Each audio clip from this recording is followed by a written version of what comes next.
बिस्मिल्लाहिर्रहमानिर्रहीम। यूरिस फाउंडेशन के channel righteous से रियाज हनीफ राई एडवोकेट सुप्रीम कोर्ट हाज़िर खिदमत। मुअज़्ज़ज़ नाज़रीन कराम, अस्सलामु अलैकुम। आज मैं एक गलत फहमी के अज़ाले के लिए प्रोग्राम कर रहा हूँ। ट्रांसजेंडर लॉ को मिस इंटरप्रेट किया जा रहा है और इसको होमोसेक्सुअलिटी का नाम दिया जा रहा है और होमोसेक्सुअलिटी के कानून से ताबीर किया जा रहा है, हालांकि इसमें ऐसी कोई बात नहीं है। सोशल मीडिया के ऊपर शेख रशीद और बिलावल भुट्टो साहब को दुल्हा बनाकर उनकी शादी दिखाई जा रही है और मजहबी हलकों में शदीद तशवीश पाई जा रही है। ख्वाजा सिरा जुलूस निकाल रहे हैं। कल कराची में बहुत बड़ा जुलूस निकाला गया है, मगर ये गलत फहमी आगे बढ़ती जा रही है और इंतशार को जन्म दे रही है। अल्लाह का हुक्म है कुरान पाक में, सूरह निसा की आयत नंबर 94 है कि जब जिहाद पे जाओ तो तहकीक कर लिया करो, और एक स्पेसिफिक आयत है सूरह हुजरात की आयत नंबर 6 है, जिसमें अल्लाह का हुक्म ये है, या अय्युहल्लज़ीना आमनु इन जाअकुम फासिकुम बिनबाइन फतबय्यनु अन तसीबु कौमम बिजहालतिन फतुस्बिहु अला मा फ़अलतुम नादिमीन। ऐ ईमान वालो, अगर तुम्हारे पास फासिक कोई ख़बर लाए तो इसकी तहकीक कर लिया करो, कहीं तुम नावाकफियत से कुछ लोगों को तकलीफ़ पहुंचा दो, फिर अपने किए पर पेशेमान रहो। तो नाज़रीन कराम, ये कानून ट्रांसजेंडर एक्ट 2018 में नाफज हुआ और उस वक़्त शाहिद खाकान अब्बासी साहब का दौर था। 2018 के बाद आज हम 2022 में खड़े हैं। अब इस कानून के बारे में तशवीश शदीद हुई है और ये कानून इनफैक्ट जेंडर तब्दील करने वालों के राइट्स के लिए बनाया गया। जेंडर क्या है? जेंडर जिन्स को कहते हैं।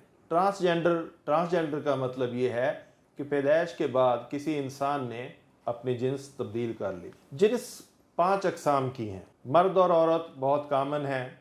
मर्द जो स्पर्म एग्जर्ट कर सकता हो और औरत जो स्पर्म को कंसीव कर सकती हो, यानी दोनों में बच्चा पैदा करने की सलाहियत हो। इसके अलावा जो ख्वाजा सिरा हैं, इनको शीमेल भी कहा जाता है, लेडी बॉय भी लोग कहते हैं, मुखन्नस भी कहते हैं, मुख्तलिफ नाम दिए जाते हैं।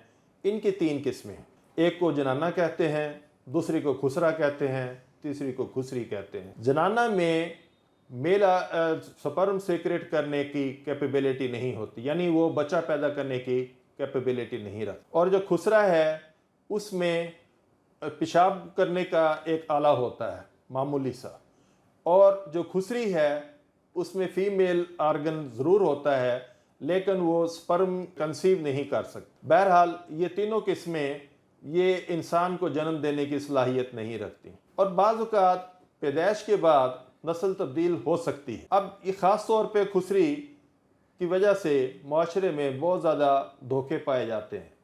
मेरे एक क्लाइंट की भी शादी ऐसी ही सूरत में हो गई। उन्होंने उसका ऑपरेशन भी कराया मगर वो औरत में तब्दील ना हो सकी, फिर आखिर में सेपरेशन हो गई। तो ये हार्मोनल चेंजेस या सर्जरी के अमल से गुजरने के बाद जिन्स की तब्दीली का अमल होता है। अब जो सेक्शन 3 सबसेक्शन 2 में लफ्ज़ लिखा हुआ है, सेल्फ परसीव्ड जेंडर आइडेंटिटी, यानी इंसान खुद ये परसीव कर सकता है कि मेरी नस्ल तब्दील हो गई है, तो फिर वो नादरा में शनाख्ती कार्ड में जिन्स तब्दीली के लिए अप्लाई कर सकता है। यहाँ तक जो बात है कानून में, ये बज़ाहिर सिकम मालूम होता है, क्योंकि नादरा ऑफिस को जिन्स की तब्दीली की सूरत में अप्लाई करने वाले शख्स को तस्दीक के मरहले से गुजारना चाहिए और ख़ास तौर पर यह टेक्निकल तस्दीक हो और डॉक्टरी अमल से गुजरने के बाद सर्टिफिकेशन लेने के बाद उसकी जिन्स तब्दीली का अमल किया जाए। क्योंकि अगर इस तरह से जिन्स तब्दीली कर देते हैं तो फिर बहुत सारे फ्रॉड का होने का ख़तरा है, क्योंकि विरासत में भी अगर वो अपने आप को मेल ज़हर करके ज़्यादा विरासत ले जाए, क्योंकि औरत की विरासत तो वैसे आधी है, ये भी फ्रॉड होने का ख़तरा है। हम ऐसे मुआशरे में रह रहे हैं जहाँ पर लोग अपने आप को फायर करके लोग अपने आप को ज़ख्मी करके दूसरों पर पर्चा करवा देते हैं। तो यहाँ पे एहतियात ज़रूरी है और ये एहतियात कानून में लाई जानी चाहिए और कानून इस हद तक अमेंड होना चाहिए, इस बारे में तो तजवीज़ दी जानी चाहिए, प्रेशर बिल्डअप होने चाहिए ताकि बैलेंस कानून हो। मगर जिस गलत फहमी को रवाज दिया जा रहा है, जिस प्रोपेगेंडे को हवा दी जा रही है, ये इंतशार की शक्ल इख्तियार करता जा रहा है।